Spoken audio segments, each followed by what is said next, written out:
So then now I gotta dig deeper into who the person is. Now I gotta dig in and see, what are y'all like? What's your family like? Oh, your dad left you at 5. Oh, I get that. He never walked you to the bus stop. You're mad about this. You know what I'm saying? Yes, sir. It's like, man, you know, your mom, she never remarried. You don't even know what like family is. So of course you don't dig marriage. You know, everybody was very, very excited about the elimination of Drake. Yo. We were not excited, we was energized. I mean, listen, man, it's a lot to take in. Cause like you said, you like people. You and Drake was neighbors once upon a time. That wasn't my choice. Like, I heard you like him young. Get out the way, man. Get out the way. Get me out the way, homie. You a lame too.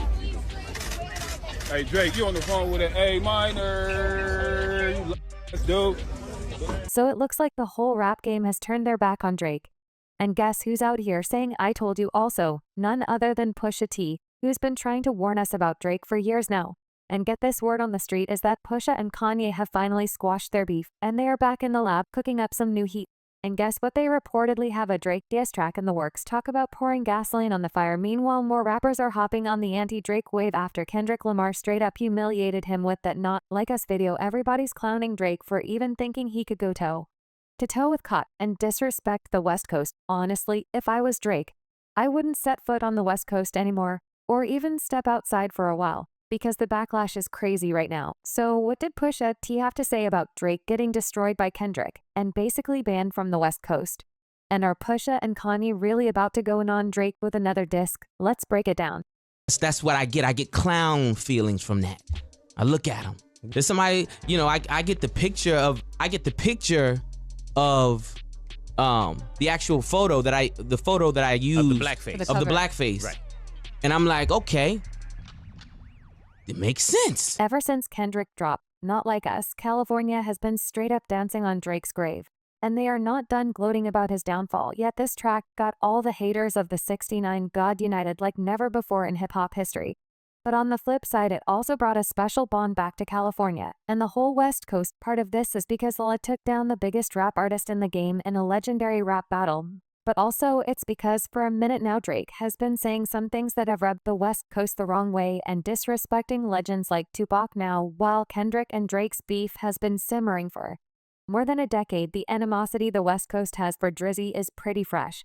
So if you remember on Drake's first official diss track aimed at Kendrick, Push Up, he had the nerve to claim that he's more loved in Los Angeles than Kendrick is rapping. Get more love in the city that you from.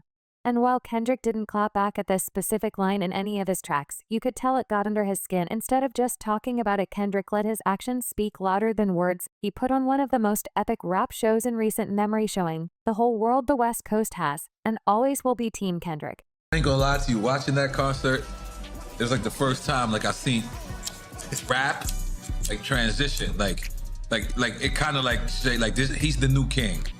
Like they didn't say that. They didn't say that. Yeah. Like having Drake come out and say I see dead people.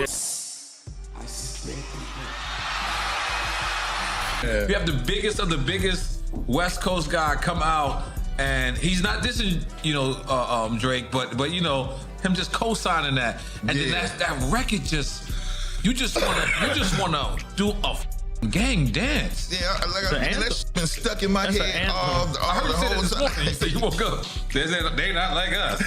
I woke up with this stuck in my head. They not like us. They not like us. Judging by the massive turnout at Kendrick's concert, the lineup of artists who performed, and the legendary figures who joined Kendrick on stage to rap Not Like Us, it's crystal clear that Drake does not get more love from Kendrick City. So what it looks like is that Drake made the mistake of confusing love with Hollywood, thinking just because he's a bigger star in certain circles than Kendrick, that it meant the entire West Coast would take his side. But LA and Hollywood are not the same, hun. And that mix-up cost Drake big time. Van Lean recently talked about this in his Higher Learning podcast with Rachel Lindsay, and he said that Drake confused West Hollywood for Englewood.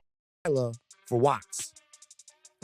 Which he shouts out. He confused Poppy for Compton. He confused West Hollywood for Inglewood. Mm-hmm.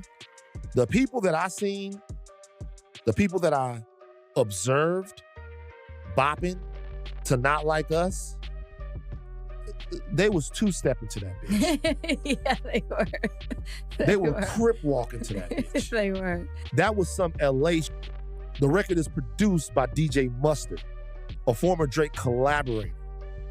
When it was time for people to coalesce in Los Angeles, not in Hollywood, not in Calabasas, not in West Hollywood, not in Santa Monica, not in the places you might go, not in Beverly Hills, not in the places that people from outside of Los Angeles think are Los Angeles, right? Right. When it was time for people to coalesce around the record, the people I seen dancing to it was Shamika and them, Big Ron, Lil CC. You know what I'm saying? People like that. People like the people from the low bottoms. You know, people that are going to dot that are from LA. People get their LAs confused. Drake clearly underestimated Kendrick and the love he gets in his own city. And now it's looking like Drake's Hollywood dreams just got a rude awakening from the real life. Because when there's a cultural disconnect about what your rival calls a city, you've already messed up big time and pissed off a whole lot of folks in the process. And it boggles the mind how no one on Drake's team warned him about this. But child Drake went and made an even bigger fool of himself with this whole AI mess, using Tupac and Snoop's voices to throw shade at Kendrick on that tailor-made freestyle track. Drake, Pac, and Snoop sounding like they were all disappointed in Kendrick's behavior, and even Pac's own family had to check Drake for disrespecting Pac's legacy, Tupac's estate, threatened legal action against Drake, and forced him to pull tailor-made freestyle from his social media accounts. Howard, the lawyer for the Tupac Shakur estate, called tailor-made freestyle a flagrant violation of Tupac's publicity and the estate's legal right, and a blatant of the legacy of one of the greatest hip-hop artists of all time. King said in a statement the estate would never have given its approval for this use. The unauthorized, equally dismaying use of Tupac's voice against Kendrick Lamar, a good friend to the estate, who has given nothing but respect to Tupac and his legacy publicly and privately, compounds the insult. Tupac's brother Mopper also criticized Drake for using an AI genre and voice of P2 Des Kendrick, implying it was a cowardly move on Drake's part. It was a cowardly move on Drake's part. But the question was about AI, you know, and just because you can do something, that doesn't mean you should do something. Me personally, I'm from the old school, you know, Queens, New York, Mecca. That's why I got my bones. You know what I mean? So the way we battle rap, because, you know, from what I understand, it's a battle. If it's a battle, it should be mano y mano.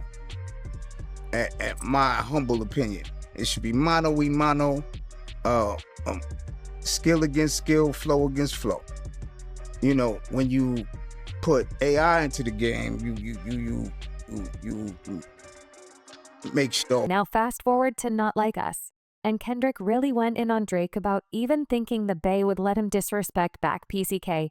And during that pop-up show on Englewood, Kendrick directly called out Drake's stunt and told the crowd not to let anybody mock and imitate their legends.